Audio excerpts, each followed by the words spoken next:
Chers amis youtubeurs, tout d'abord je vous souhaite la bienvenue dans cette quatrième partie d'apprendre à apprendre du tutoriel que je suis en train de vous proposer. Donc voilà, nous avons vu dans les parties 1, 2 et 3 les 8 formes d'intelligence.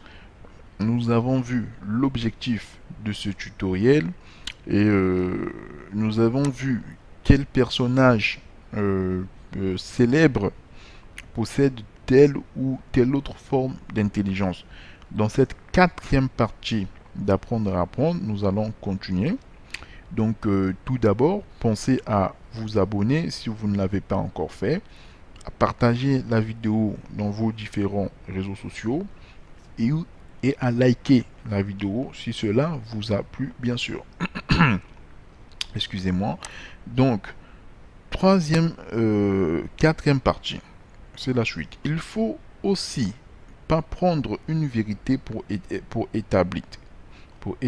Il se peut que d'ici l'an 5020, on découvre sans forme d'intelligence, ou tout simplement une forme d'intelligence avec plusieurs sous-formes d'intelligence.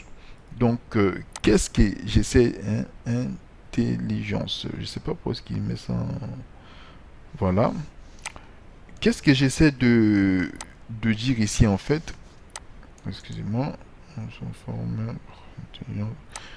Qu'est-ce que j'essaie de dire dans cette quatrième partie? C'est que ce n'est pas parce que je vous parle de cette forme d'intelligence, des intelligences que j'ai citées précédemment, que vous deviez penser que ce sont des vérités établies une fois pour toutes, que ce sont des lois comme la pesanteur.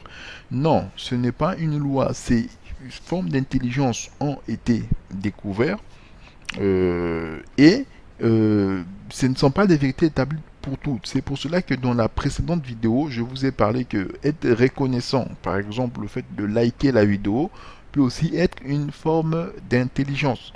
Vous voyez? Donc, il ne faut pas prendre une vérité pour établie. Donc, on va passer à la diapositive suivante. Trouvez l'intelligence qui vous marque le plus et de la noter sur 10 et noter l'influence des autres intelligences sur 10 par rapport à vous. Bon, là, qu'est-ce que j'essaie de vous faire en fait? C'est un exercice. Parce que l'objectif d'un tutoriel, c'est pas d'avoir un suiveur, c'est d'avoir des personnes avec qui on peut interagir, Donc, si vous pouvez mettre cette vidéo sur pause, revenez tout de suite dans les 8 formes d'intelligence que je viens d'énumérer précédemment. Je vais vous demander de noter sur 10 l'intelligence qui prédomine le plus chez vous ou encore chez votre entourage. Si vous avez un membre de la famille qui a telle intelligence, notez Léa a plus, je donne 8 sur 10 avec une intelligence visio-spatiale, par exemple. Donc, notez votre intelligence. Si vous pouvez pas, vous voulez pas vous noter, vous pouvez noter une personne dans votre entourage. Pas des stars, ne prenez pas des stars, ne prenez pas les personnes que j'ai citées, prenez des membres de votre famille ou prenez plus simplement vous-même. Donc, j'ai fait ma contribution, c'est à vous c'est votre tour. Faites cet exercice et si vous l'avez fait, retrouvez-moi pour la suite.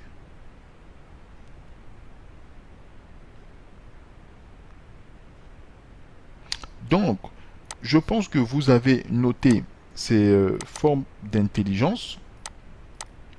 Vous l'avez noté. Donc, on passe à l'étape suivante. Écrivez. On est où? Excusez-moi. Voilà. Mettre ça en grand écran. Écrivez un objectif. Oui. Excusez-moi. On va défiler. Voilà. Donc, comment la partie 2 planifier ces séances d'apprentissage. Donc, on était à la première partie, apprendre à mieux se connaître. Là, nous sommes à la seconde partie qui est celle de planifier ces séances d'apprentissage. En termes d'apprentissage, plus on dispose de temps, mieux c'est. Mais il y en a qui n'ont pas forcément autant de temps pour pouvoir faire des tutoriels pour pouvoir apprendre des choses, apprendre une nouvelle langue, apprendre à jouer du piano. Donc pour cela, il faut écrire un objectif. Quel est votre objectif? Quel est votre objectif dans cet apprentissage? Pourquoi vous êtes en train de suivre cette vidéo? Quel apprentissage vous êtes en train de faire actuellement? Vous voyez? Par exemple, ici, là, trouver, là, on va de trouver les points forts. Excusez-moi, je reviens juste à la page précédente. Voilà. Donc, l'objectif, par exemple, dans cette diapositive, j'ai pris que là, je me suis fixé un objectif, apprendre à jouer du piano. Vous voyez, c'est l'objectif. J'ai un objectif, obtenir mon baccalauréat. J'ai un objectif, apprendre l'allemand. J'ai un objectif, apprendre à jouer du piano. Une fois que je connais mon intelligence, ma forme d'intelligence à moi, je me fixe un objectif. Quel est l'objectif? Eh bien, l'objectif, apprendre à jouer du piano. Ensuite, qu'est-ce que vous allez faire? Après vous êtes trouvé des objectifs, vous allez trouver des points forts et des points faibles. Ces points forts et faibles restent dans le domaine de votre objectif. Force, avoir pris des cours de musique, facilité de faire des recherches, bonne connaissance du sujet, intelligence, recherche musicale et rythmique. Faiblesse, apprentissage en autonomie, durée d'apprentissage limitée. Donc, qu'est-ce que j'essaie, chers amis, de vous dire sur cette diapositive? Vous remarquerez que je veux un peu vite, hein, je pense. C'est parce que j'ai que 10 minutes pour donner quand même une information capitale. Donc, vous vous êtes fixé un objectif. D'abord, vous avez appris à mieux vous connaître avec votre forme d'intelligence qui se démarque la plus. Deuxième point, vous vous fixez un objectif. Apprendre à jouer du piano, par exemple. Donc, apprendre à jouer du piano, je fais un tableau de forces et des faiblesses que j'ai par rapport à cet objectif. Voilà. Donc, les forces, par exemple, que je vais avoir, c'est quoi une force? On va définir une force, c'est quelque chose qui m'avantage par rapport à l'objectif que j'ai envie d'atteindre.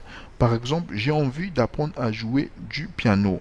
Bon, une force peut être déjà que dans le passé, quand j'étais au collège, j'ai déjà eu à apprendre des cours de musique.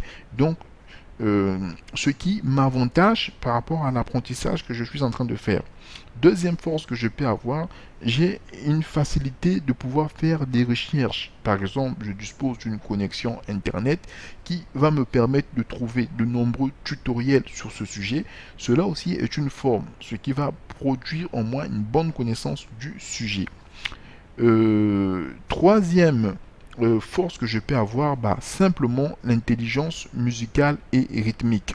Pourquoi l'intelligence musicale et rythmique? Parce que je veux me lancer à apprendre à jouer le piano. C'est que quelque part aussi, je m'identifie à cette forme d'intelligence. Les faiblesses que je vais trouver, par exemple, apprentissage en autonomie. J'apprends tout seul, c'est une faiblesse. Impossible d'interagir avec des personnes. Une autre faiblesse que je vais avoir, c'est que ma durée d'apprentissage est limitée. Donc, j'ai pas vraiment le temps de pouvoir pratiquer mes connaissances. Donc, chers amis youtubeurs, qu'est-ce que je vais vous demander? On a encore 2 minutes avec nous.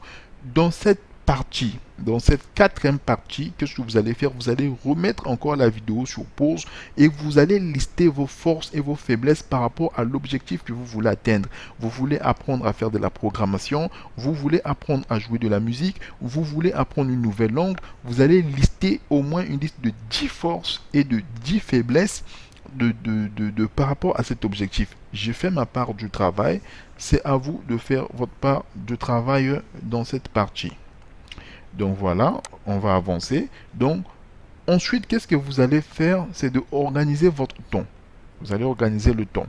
Par exemple, lundi, vous allez consacrer 2 heures, de 18 heures à 20 heures. Mardi, pareil.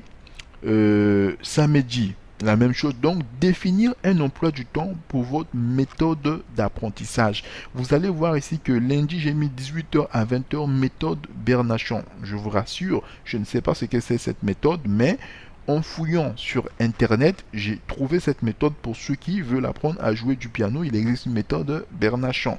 Voilà. Donc, par exemple, pour une personne qui veut apprendre de l'informatique, lundi de 18 heures à 20 heures, cours de PHP. Mardi de 18 heures à 20 heures, cours d'infographiste. Samedi de 18 heures à 20 heures, cours de de veille technologique, donc, etc., etc. Donc, c'est à vous de, de rendre votre emploi du temps cohérent avec l'objectif que vous voulez atteindre. Donc, voilà. Organiser votre emploi du temps, voilà, ça on a vu. On va s'arrêter là. Je crois que le temps il est largement dépassé.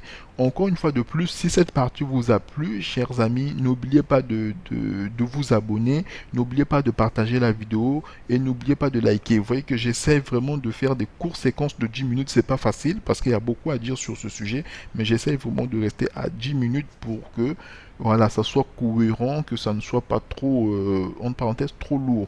Donc, merci de partager ce contenu. Je sais qu'il y a des erreurs de fautes d'orthographe. J'ai pas forcément pris le temps de relire parce que je l'ai fait en direct. Directement, je balance la vidéo. Et donc, je vous demande de m'excuser pour ces fautes, de m'excuser pour ces fautes d'orthographe. Voilà, on n'est pas tous complets. Voilà, vous pouvez chacun a un domaine où il est the king.